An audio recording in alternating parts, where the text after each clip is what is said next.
BMW is testing the all-new 7 Series, which will be introduced next year. Other than the standard model variants, German manufacturer will also introduce the BMW i7, a purely electrically powered luxury sedan, which you see here. Of course, still under the camel wrap. It is in the final phase of testing, with the car undergoing a demanding test program in extreme road and weather conditions.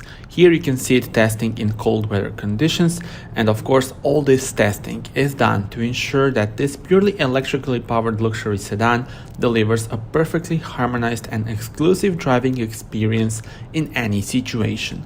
We will know more about this car in the upcoming months, as the world premiere is scheduled for 2022, so stay tuned for more and tell me in the comments what are your thoughts on the upcoming BMW 7 Series.